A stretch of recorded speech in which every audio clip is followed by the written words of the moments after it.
Yuuki was getting more and more excited, beyond stunned, at the idea of doing something so outrageous. His vapid speculation didn't seem far off anymore. He was convinced that it was possible for Rimuru. But if that's the case, what will happen with the war? I don't know either. Although I've always thought that he wasn't the kind of opponent to launch a frontal attack, protecting the city with that method is just unbelievable. I'm sure the Imperial army will also be shocked. Yuuki was convinced that Rimuru would never bring a ruinous battle to his doorstep, because there was no way he would allow the residents of his town to get in harm's way. But what if the town is fully protected? We have to reassess all the tactics we had anticipated. We'll just wait and see what happens in the in-town, and besides, the real battle will take place in the capital, right? I surmise that if the Imperial army ignores the gate, they will be attacked from the rear by Rimuru's forces. In that case, it would be possible to launch a pincer attack together with the allied Western forces. Their vanguard will explore and analyze the war potential of the Imperial army. And while the allied Western forces and the Imperial army are engaged in a war of attrition, the remaining Tempest forces can deal with the enemy slowly but surely. What a scary plan to think of. As expected of a demon lord. Understanding Yuuki's words, Kaguli, Damrada, and Misha looked astonished. He knew that Demon Lord Rimuru wasn't someone that could be dealt with using conventional forces alone, but he hadn't thought that it would go this far. The difficulty of even envisioning future hostilities towards him seemed to bother Yuuki. Hence, he and the others were even more excited to see how the battle between the Imperial army and Demon Lord Rimuru would turn out. So, Yuuki-sama, how should we proceed going forward? Asked Misha, looking for the right moment. She and the others followed Yuuki, even after knowing he had lost to Demon Lord Gi. But even now they were not able to read what he was thinking. It was in their favor if the Empire was made to suffer by Demon Lord Rimuru and his subordinates. But if that failed to occur, they didn't want to be the ones to make it happen. With his agreement with Gi, they didn't think that Yuuki would seriously back the Empire. However, they feared that now that he had become a corps commander, he would fall into his own trap. To Cerberus, the fact that a top-ranking officer of the military was on their side was very appealing, but on the contrary, it implied the risk of being taken in by the military. To eat or to be eaten, it would take only a single wrong turn to meet their doom. It was this worry which prompted Misha's question, and Yuuki was well aware of it. There's no need to worry, Yuuki reassured. If Rimuru-san does hold out against the Empire, that's good for us, too. The Empire will be in the way of achieving our goals. So, it's not just because Demon Lord Gi told me to do so. I will have to eat away at their strength, one way or the other. Now that I've become a corps commander, I can control when it happens. Think of the situation this way. Now that Yuuki had become one of the 3 generals of the Empire, it was safe to say that he had the inner workings of the Imperial army in his hands. If he knew the military strategy of the Empire, he could even predict its faults, too. This meant he'd be able to accurately predict when the Empire would take military action, what the size of their army would be, and even when the Imperial mainland would be at its most vulnerable. If resistance in the West was strong, the Empire would have to exert more military force. And if that were to happen, Yuuki thought that no matter how tight of a defense the Empire had, an opportunity would surely show itself, sooner or later. We will seize that opportunity, Yuuki declared, slamming his fist on the table. Kaguli smiled while standing up straight, and Damrada and the other 2, still sitting, got excited at the meaning of those words. Do you mean a coup d'etat? Ah, I can't wait for that to happen. Just what you'd expect from Yuuki-sama. Ain't that interesting. Whether it be the Empire or Demon Lord, I'll destroy them all. Yuuki ignored Vega, who was evidently excited, and got back on track. Well, that's our ultimate goal. At the end of the day, my promise with Gi was to throw the Empire into chaos. I need to keep my promise. Incidentally, we will also stir up the West, so I don't think that's something we have the right to complain about, Yuuki said with a grin. Gi hadn't forbidden him from interfering with the West, so Yuuki was free to do whatever he wanted. So, you want the Empire and the West to fight each other, and then crush the Empire's head in the meantime. Damrada trailed off. Misha revealed a brilliant smile. You always come up with the most devious of plans. Not really. I think anyone could have come up with such a thing. Some may have been able to come up with such a plan, but fewer were willing to carry it out. No, there might have been people who wanted to do it, but lacked the strength required to see it through. Yuuki was different, he could both come up with such a plan and bring it to fruition. I've also leaked some information to Master Gadra. That old man is a trailblazing, flexible thinker, and for some reason, he holds a sharp grudge against the Western nations. Developing various weapons, one of his contributions to the Empire, is a product of this animus. Indeed, his reputation has spread far and wide. I know, right? Once he investigates those tidbits, he will surely recognize Demon Lord Rimuru as a threat to the Empire's ambitions, and see how dangerous he really is. And what do you think will happen then? Master Gadra has a lot of influence over the Imperial army. However, he doesn't actually have any authority. That's because that old man's interests revolve around getting revenge. So, in my opinion, if I steer him properly, I can pit him against Demon Lord Rimuru. At the same time, Yuuki wanted Gadra to look for more information about the dungeon. If that happens, Damrada speculated, then it will be possible to weaken both Demon Lord Rimuru and the Imperial army, wouldn't it? Exactly. Yuuki nodded with satisfaction. Yuuki didn't intend to make a move on Rimuru himself, but he was more than welcome to have someone else challenge him of their own accord. That was why he had devised many cowardly measures. In my opinion, he continued, going further into detail, there are 3 people that we need to be wary of in the Empire, and one of them is Master Gadra. Gadra was an Arxich who had lived for a long time. He was a Magian who knew all about the inner workings of the capital, and was also a champion who had survived the last battle to subjugate the storm dragon Valdor. Those who knew all this feared him. So, who are the other 2?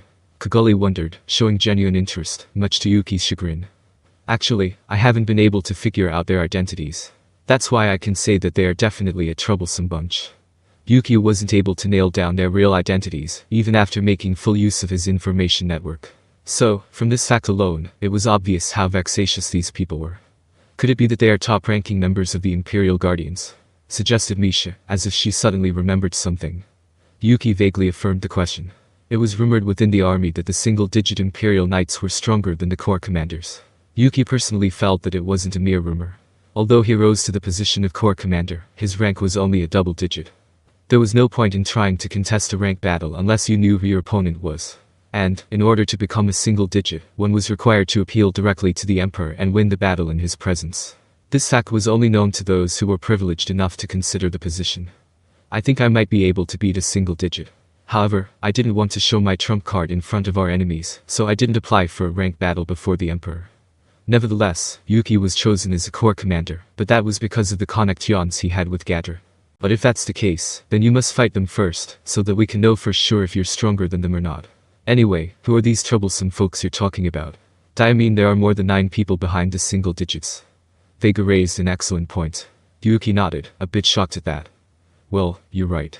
There's a possibility that a nasty guy is hiding among those 9 people. But hey, you can be wary of someone you've never seen before, can you? Guys, I'm talking about the people who have already shown themselves in broad daylight. And, who's that? Damrada inquired. The head of the Imperial Intelligence Agency, Tatsuya Kondou.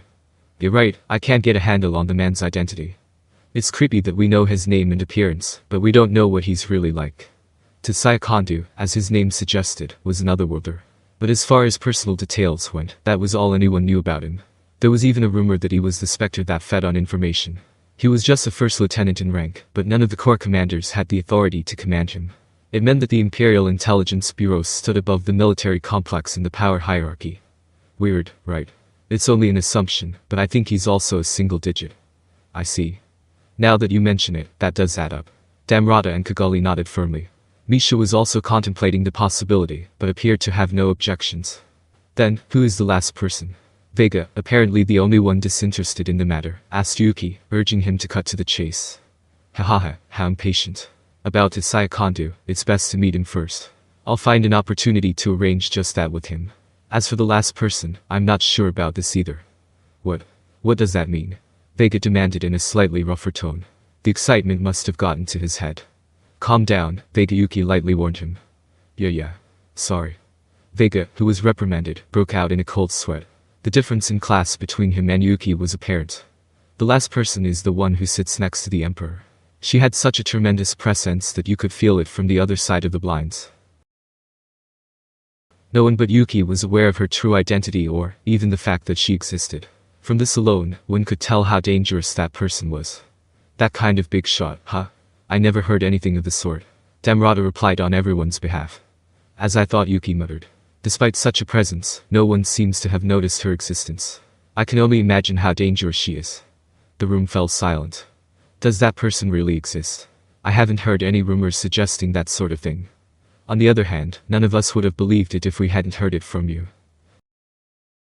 Yuuki smiled at his subordinates who still eyed him skeptically. Don't worry about it. Just remember that these 3 will be the major obstacles when we stage a coup in the Empire. I'm going to get rid of Master Gadra first. So, Damrada, start digging about Kondou Tatsuya. Very well. Misha, just continue your mission. Understood. I'll continue to focus on wrapping the commander of the armored corps around my little finger. What about me? Vega pointed out. You're going to infiltrate the Magic Beast Corps.